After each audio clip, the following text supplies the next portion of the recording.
weather outside is frightful, but the fire is so delightful. Bah humbug. You are such a grouch. It's Christmas. Yeah, but at least you weren't singing the rapey one. I appreciate that about you. The rapey one? Yeah, Ray Charles and Betty Carter. Oh, baby, it's cold outside. Yes. I need to go home. Baby, it's cold outside. Say, what's in this drink? I mean, that's not just rapey, that's date rapey. That's date rapey. That's one of the lines from that song. Anyway. Wow, yes, this episode. Yeah, it's the holidays. We're supposed to be happy and joyful and naughty and nice and all that other stuff. Happy holidays to everyone. I don't know what camera I'm looking at. There are cameras everywhere, whatever. Yeah, I don't celebrate anything. That's too jolly for me. Wow, okay. That's not true. I celebrated Thanksgiving. Yes, we did celebrate Thanksgiving. We, in fact, celebrated Thanksgiving together. Yeah. It was your idea. It was all your fault.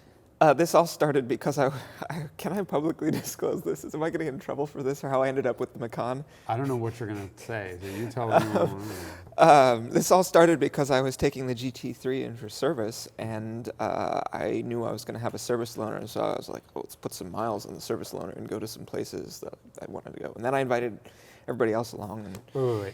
Okay, so this is a little bit of either revisionist history or I'm learning the truth about Derek right now. Because what I was told was, hey, the northern coast of California is gorgeous. I think we should go and do a drive and go explore some amazing roads. And now I'm hearing that the impetus for this was actually you had someone else's car. Correct. Yes. So I was like, oh, I'm going to go driving. And then I was like, oh, and since I'm going driving, I should invite all my friends who also like to drive. For the purpose of abusing someone else's loaner car. In essence, yes. Oh, so this all started when we did the Lost Coast of California, the northern coast up there. Like, nobody goes up there. It's really incredible. And when I was doing it, I was like, wow, this is a terrible thing to do to your car because the road is bumpy and like unpaved. So you told me to bring a Lotus? No, I didn't tell you to bring the Lotus. You brought the Lotus of your own accord. Also, we didn't do the terrible, terrible roads. We actually, you remember, on Saturday, we sat there. We were like, should we do the crappy road or not? And I was like, let's not do the crappy road. You have the Lotus. But I was like, what would be the ideal vehicle when we did the crappy roads the first time I did this in May? And I was like, I think it would be a Somebody Macan else's loaner. A car that doesn't belong to me. Basically, and I love how we had such a lovely 3 days. Just a bunch of friends on back roads in snowy sort of conditions, in torrential rain. I accidentally drove my car into the ocean. All of this wonderful thing happened, and I thought this was genuinely like a warm, friendship-y kind of thing of let's do this all together. Never realizing you were motivated by the desire to abuse other people's cars. And as a result, you've just moved up like 6 levels in my book. Like you have become an amazing human being. This story is far less egregious than some of the abuse you've exacted onto other people's cars. Let's just get that part straight. What's the statute of limitations on?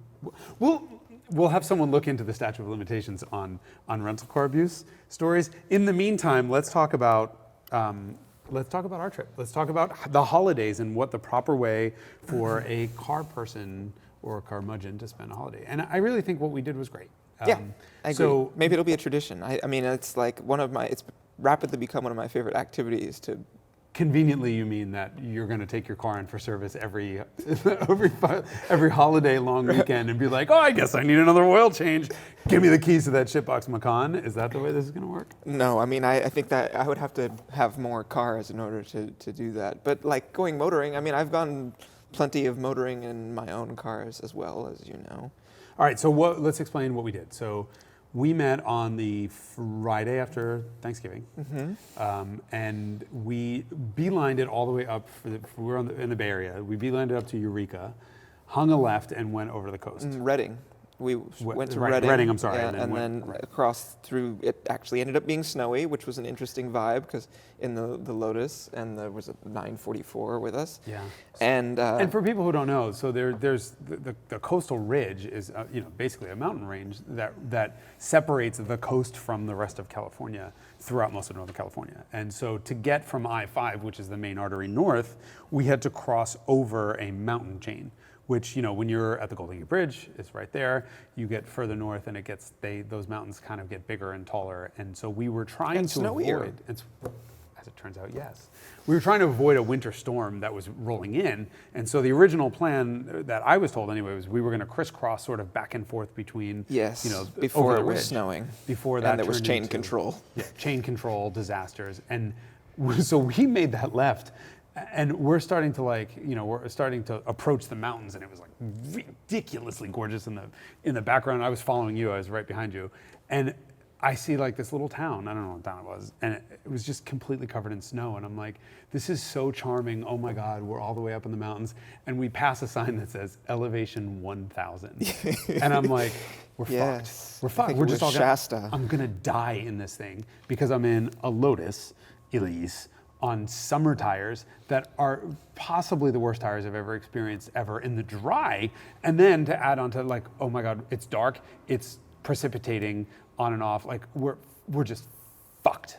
And that's how this started. Thank you very much. And the temperature gauge on the Macan confirmed that it was between 28 and 33 degrees. Which the good thing is I didn't have a temperature gauge, so I didn't know. But there was at one point we're climbing this mountain and we're just climbing and climbing. I don't know how high we got, 4,000 feet, something Probably, like that. And you're in front of me and you are driving the Macan in the way a Porsche is supposed to be driven, very quickly, and I'm behind you, and I'm like, I'm sliding around a little bit, and I don't know what is going on. I do not trust the Lotus at all, and I figured out why, but that's for later. At this point, I'm just like, why do these tires let go the way they do? Why does this car not grip? And I'm looking, and I'm like, I think I see fucking ice crystals on the road. Like, my headlights lit up nothing, but there were little sparkles every once in a while, and I'm like, those sparkles are fucking ice. And he's in a Macan on all-season tires, and he's gonna slide into oncoming traffic and airbags will go off and it'll be like, that sucked, and it's someone else's car, and I'm gonna be like an exploding cloud of Jason and Lotus parts. So thank you for scaring the shit out of Nobody me. died. No, we made it over. No, but nothing got injured. And so then we spent the rest of the time on the coast, and it was much warmer there, like high 40s. Right. And very wet most of the time. And pouring the whole time, and a lot of pine needles and leaves, but some epic roads, including the road down to Shelter Cove, where you drove your car into the sea. Okay. Ocean, sea, puddle. You use whatever word you need to describe. So that road into Shelter Cove was magic. That's a really good road. I mean, I think I saw 200 signs that said speed limit 25, and I don't think we went anywhere within double that. I mean, we were over 50 the whole time. Really good road, really slippery. And very downhill the whole time. Right. Wet, downhill, covered in pine needles, cold. Perfect for a mid-engine, hairy handling Lotus Elise that's on summer tires. Mm-hmm. But when we got there, there's this boat ramp. And so if any of you guys saw this, we both posted a Instagram story of my car. We brought it to the edge of the water and I parked it. This is a concrete, well, first of all, I should say, in the video that posted, it looks like I drove the car into the ocean, like onto a beach and then into the ocean. That's not what happened. This is a severe slope piece of concrete. It's a boat ramp. Yeah, it's a boat ramp. And it's totally benign, and it was wet because it was pouring rain and had just stopped like a couple minutes before. And there's kind of like shit all over, like, debris. And I park it from here to the Ferrari, away from where like the biggest wave was. And I open the door, and the second I go to step out, this rogue massive wave comes in and engulfs the Lotus in 1.5 inches of water. But it really did look in the video like the wave ran over the Lotus. And my thought is, okay, I can't get out of the car right now until this wave goes away. Like, this is unbelievable. We're all laughing in the video. And I'm like, okay, aluminum engine, aluminum frame, aluminum suspension, fiberglass panels, everything will be okay. If anything, like a brake dust shield will get rusted, salty rot. And in truth, when I looked and played the video back slow motion on the high res, you can see that there was some water that hit one of the tires and went through the rim, but it never got high enough to touch the actual car. But that video looked fucking hairy. I mean, it looked like I really destroyed this car. Plus, whatever salt water did touch the car, like the wheels and whatever, we then spent the next 450 miles driving through torrential rain. So I'm not actually concerned that there's any corrosion on the car, even though watching the video, I was like, oh, I can never sell it. So then we stayed on that coast that night, and then the next day was all driving roads. So how'd you find the roads? I mean, so as somebody who promotes the idea of I should get together with my friends and do a drive, did you just Google map it and say? Yeah, I Google mapped it. Actually, so Shelter Cove is a town that's built around an airport, and the runway runs right down the middle of the town, and then it's like 45 minutes from the nearest main road, and it's not a point to, it's not on Highway 1, so nobody goes through it who's passing through. You have to specifically be trying to go to Shelter Cove. It's a dead end. It's an out and back. And so I learned about it from my friends who are pilots because it's a really cool airport to fly into. And then I was like, well, let's look at the road. And so Google Mapsing around for sure, and sort of just wandering around up there. It's not a very habited part of California, which I really like because most of California is, especially on the coast. But yeah, we had some great roads for sure. I think others will have to remain secret so that they don't get discovered, but definitely go Can't to give away our Shelter secrets. Cove. Yeah. And so you had a Macan 2-liter Yeah. rental car. Yes. And I gotta say, it was not, I drove it, we switched for a short period of time. It was not slow. No. I mean, it's a GTI motor with, with extra boost. And I mean, the thing that most impressed me was the chassis. It feels like a big hot hatch, like you said. Like it handles well, and it's chuckable, and it's genuinely entertaining. And I kept being concerned in that because I was leading, I was going to be going too slow for you. But No, you have this really bizarre talent that your pace is almost identical to what mine is, sort of almost regardless of the cars that we're in. And I think that just is a function of you just won't go too fast for your sight lines. And I'm kind of the same way. And so I was following meanwhile, you. their passengers are shrieking because they're like, Vomiting. you're going way too fast. Eyes rolled back in their head, unconscious, like, ah. No, but I never had a problem with the pace, which was nice, but I guarantee you I was working a whole lot harder in that Elise. I mean, there were plenty of times where I was a little sideways or a little bit, probably going a little more quickly than I should, or just even a pucker moment of, uh-oh, he's got brake lights on in the middle of a corner, and if I get on the brakes hard, I'm looping this, so I need to find another way to shave off yeah, some like speed. when there was a rock slide or... Yeah. Many of the rock slides, there was a tree across the road. I mean, thank God it was only like an 1.5-inch diameter trunk, but we could get around it, but that was a little hairy. Yes. And that Lotus, man, I love Elise's. I've had some of the best moments in my life driving in an Elise on a racetrack and an Exige on a racetrack, and that's why I bought this car. And the first time I ever took a corner fast, I almost looped it in that car. Like it threw itself sideways, like the likes of which I'd never seen before in a Lotus. And so the tires that were on the car were the original tires. I think I had 15,000 miles on them, but they were 9 years old. And the rears were kind of done and the fronts were perfect. And I thought, okay, let me just replace all four. I'll put the Yokohama LTS spec original OEM tires on this car because I bought this car because I liked how it was when it was brand new, when they were press cars. Therefore, I want to keep it exactly the way it was. And it got much better, but it turned into kind of an understeer that occasionally snapped out. And I don't remember ever... That's not confidence inspiring. No, I've never really been comfortable pushing this car. And I've only put 5,000 miles on it in the last 3 years. And it's all around town. Like it's all like around town and back roads between me and, friends' houses and stuff. And I've slid it around a little bit. And what I've noticed is like, if it gets into understeer, I can't get it out. So like I will start to understeer and there's like normally on a mid-engine car, what I like to do is lift or drag a little brake to induce some rotation and get the car to turn when it won't. My car will not do that. It has no part of that. You touch the brakes and it just pushes even further wide. And then there's just frustrating. Every once in a while it would do these weird things and I can't figure it out. And I finally figured it out on this rally. I gave the car to a friend of mine to drive his Boxster, which was an amazing 986 Boxster S, an amazing comparison A to B. But the second I got into the Boxster and watched my car go, I saw that the back left corner was doing a heave every time. So the front would do like over a bump or a heave or something, the front would move as a whole, and the rear right would move the appropriate amount, but the left would just do this huge heave, like twice the amplitude of everything the right side does. The back left shock is blown, or it's bad, or it's defective out of the factory, or whatever. And so now I know. It's an exciting discovery. Yeah. It means you might actually enjoy driving it. I can't wait. I can't wait. So I'm gonna have the shocks rebuilt because it's probably cheaper than buying new ones, and I don't want aftermarket. But I noticed that like every once in a while I'd feel this sort of circular motion of the back end of that car, and I couldn't figure out what it was. And even getting back into the car after watching it and feeling for what that is, I can't feel what that shock is doing. So I'm really grateful that I finally figured out. That's why you let friends drive your cars.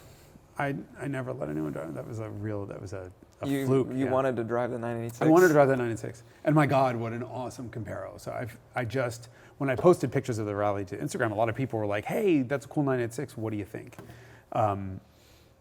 It's a fucking truck. I mean, when you compare... Compared to an Elise, everything is. Not everything, but I so I remember I owned a 986. It was a 2.7 liter, 5-speed car, and I didn't love it, mostly because it was too quiet and the gears were too long, right? It was just kind of a civilized car, and I don't like civilized anything.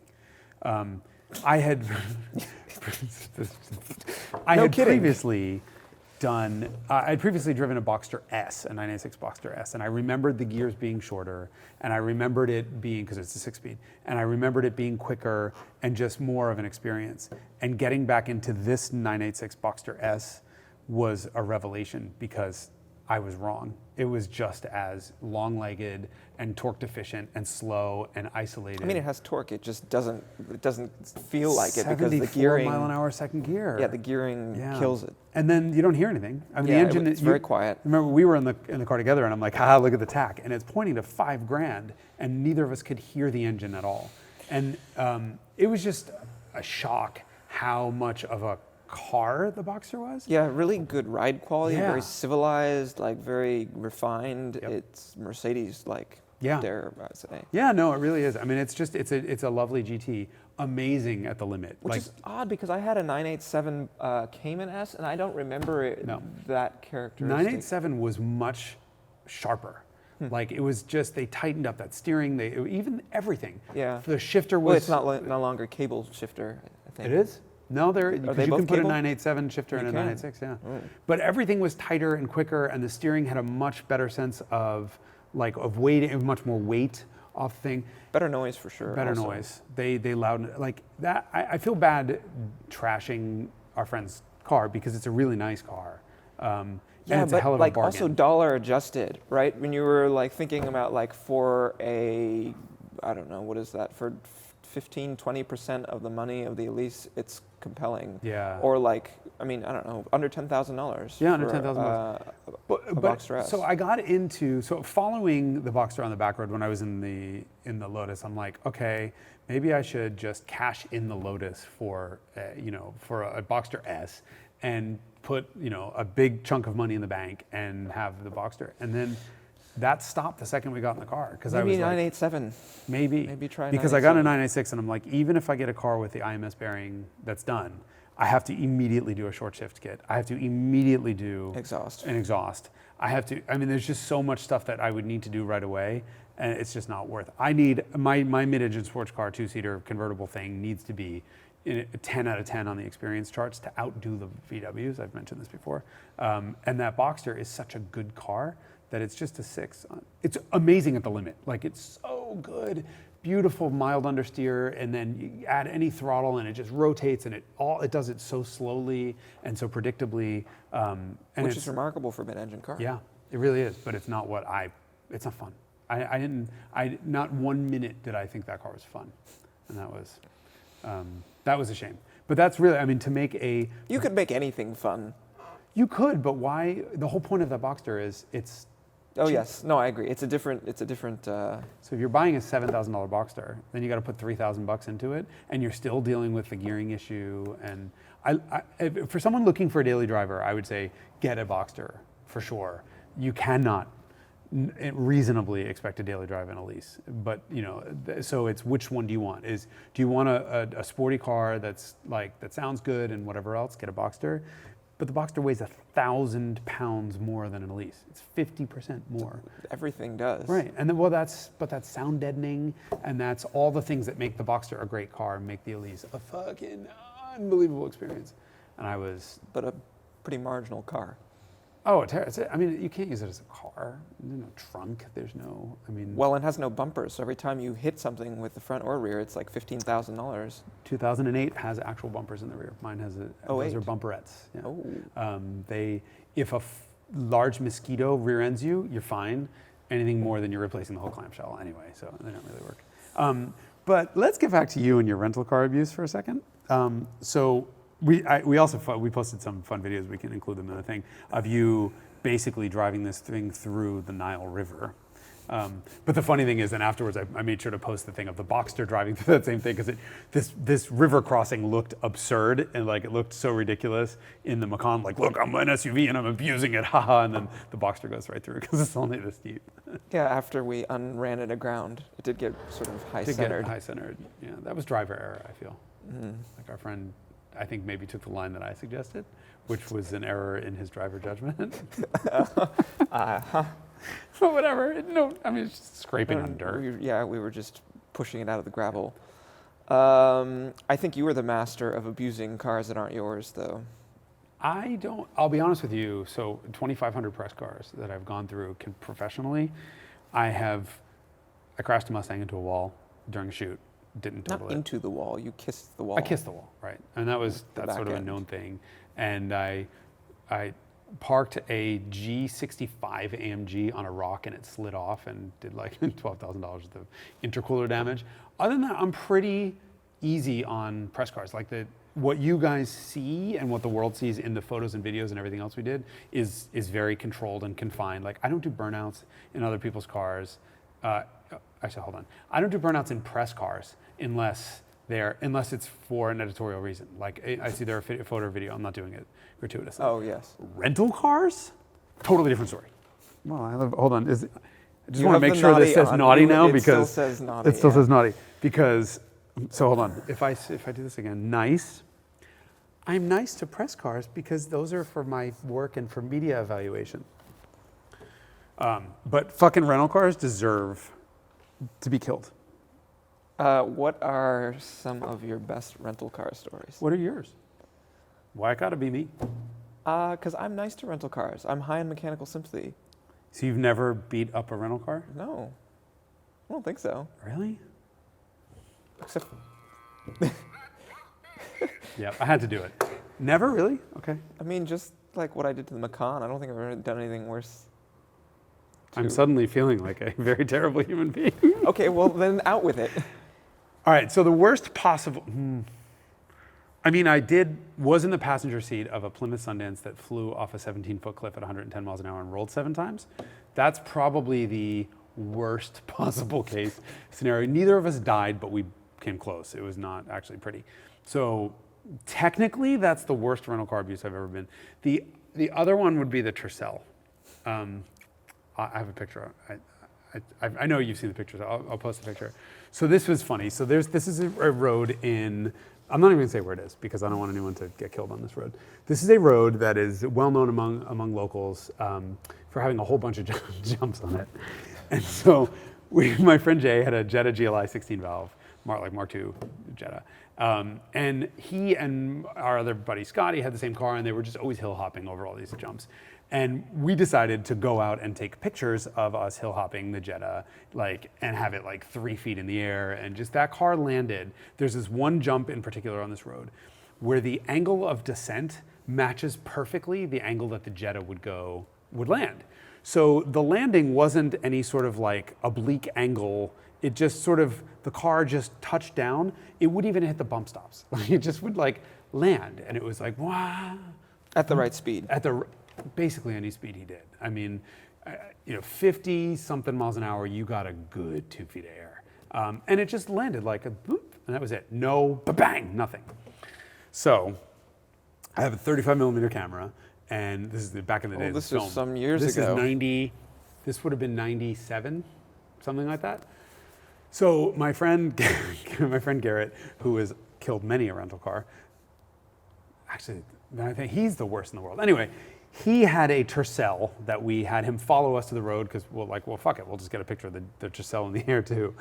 And so Jason and I noticed we're in the Jetta and we're looking in the rearview mirror and we're laughing because all of these little whoops, the Jetta would get just a tiny little bit of wheel spin over, and the Tercel looked like it was on a pogo stick behind us.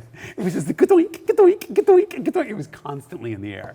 So of course we're laughing like morons. And we get to the spot, and Jay comes over the hill in the Jetta at 55, and just does this. He's done it so many times. This is his way to school. And it was this whoa, no foot on the gas and nothing else of the sort. And so we tell Garrett to go back to, there's this one intersection, a mile down the road. And we're just go there and put it in L. So L was first gear. It was a 3-speed, 4-speed automatic probably. But I noticed it did 45 at redline in first gear. And I'm just leave it at the limiter in first. This way he can't over rev it as he goes over because he's already at the limiter and and then he'd be the right speed and we'll get this epic car rental shot. So we hear him. He goes down the road, and like we can't see because he's on the other side of the hill. And we're all standing like in the street, basically. And we hear, and I'm thinking, okay, he's at the limiter. And we're like, he shifted. Oh, and he's accelerating. And he's sitting at the limiter in second. And now I'm like, motherfucker's coming over the hill at like 60. So we all ran and we took off as fast as we could. And we're like, he's gonna like roll this thing. He's gonna kill us all. And I turned around right before he came over the hill. So we just hear, and that camera, that old Nikon, took 2 frames a second. And so it was like chink, chink, chink, chink, chink, chink, chink. And I forget, I wound up, when the film was developed, I had 8 frames of that car airborne, which means that he was airborne for 4 seconds, which is a very long time. Which in and of itself is not an actual problem, except for the landing. The Tercel didn't have quite the suspension tuning and weight distribution of the Jetta, also cleared the downhill. So that downhill came at this angle, and then it was relatively flat, and he flew clear the fuck over all of that and landed straight down on the level part with the front bumper, basically. And it ricocheted the back of the car, and we were running. I let go of the camera and ran, basically.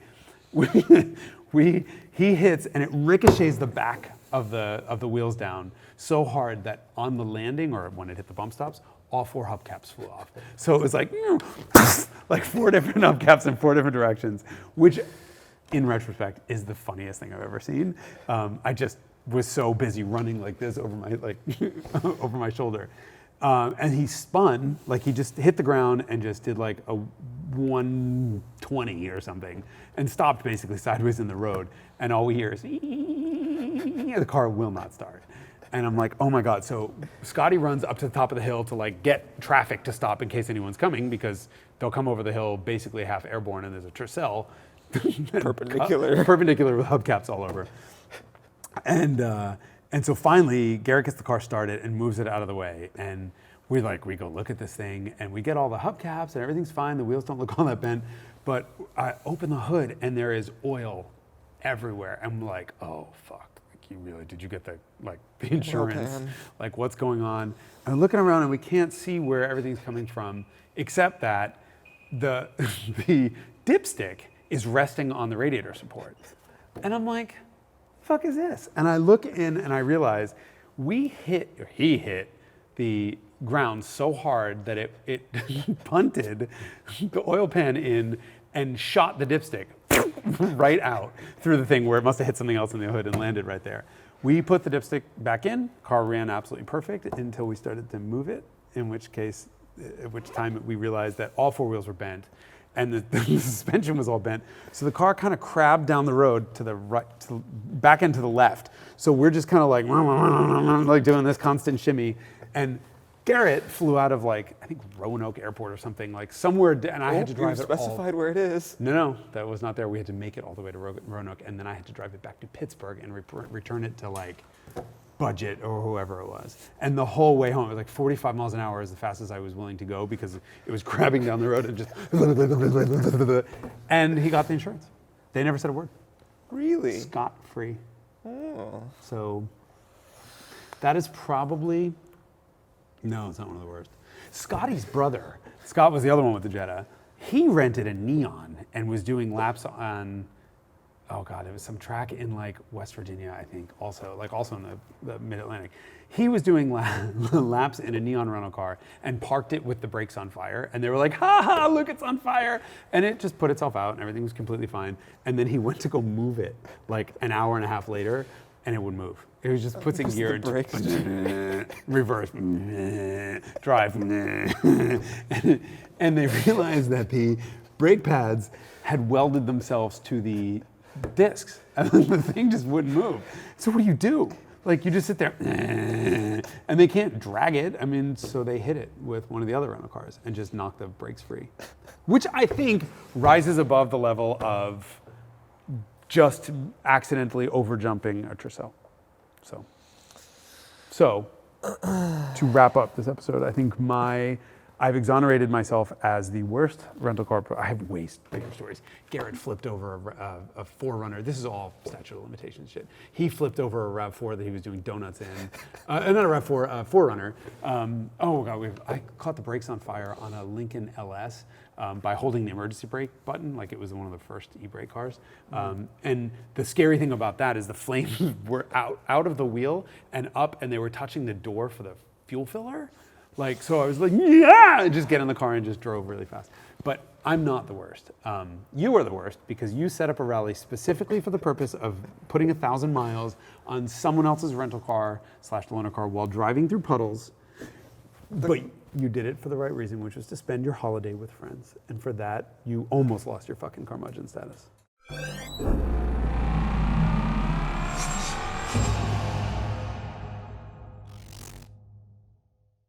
I don't know anything about this newfangled technology. What, the whole podcast thing? Yes. All right, so the most important thing for you to know is that Carmudgeon is every week. Every week you can get a Carmudgeon Show, and it's broadcast on YouTube in this video format, but really you don't actually need to look at us. You can download it on your favorite podcast provider, provided that provider is either Apple Podcasts, Spotify, SoundCloud, or Google Podcasts. So go and subscribe to the podcast, get notified every single week that a new one's available, and you'll listen to us. Be curmudgeonly. Curmudgeonly. Curmudgeonly about Or curmudgeonly if you prefer. Carmudgeonly? Yes. Did you just make this